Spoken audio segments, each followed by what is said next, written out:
présents, au nom du gouvernement de la République, spécialement au nom du Premier ministre qui m'a demandé de le représenter parce que c'est aujourd'hui le jour du Conseil des ministres.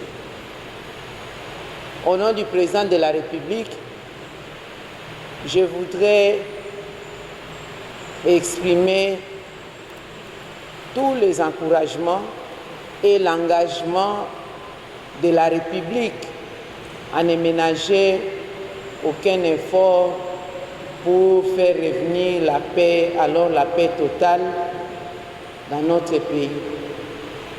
Nous savons que les ennemis de la République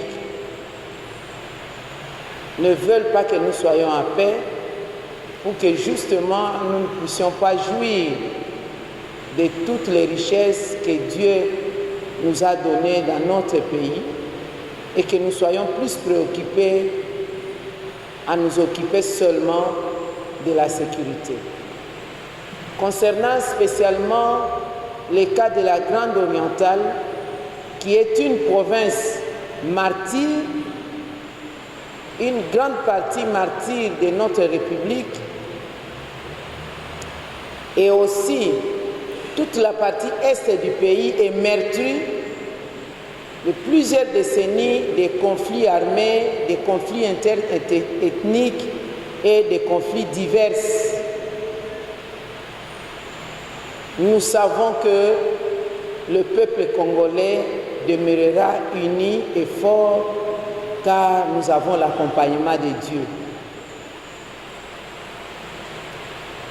Tout le monde a fondé son espoir sur la toute première décision de la République prise l'année passée concernant l'état de siège. Et la République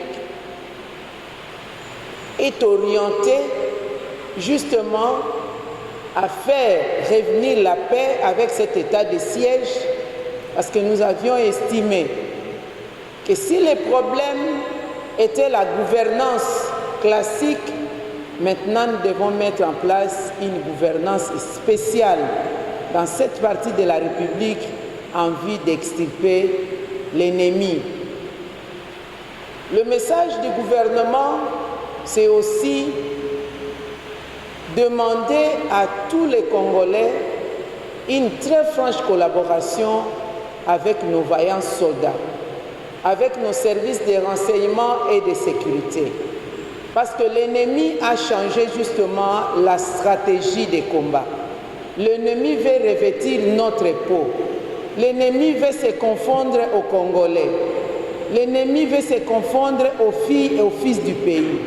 Mais nous-mêmes, nous sommes en mesure de distinguer les bons grés et les vrais.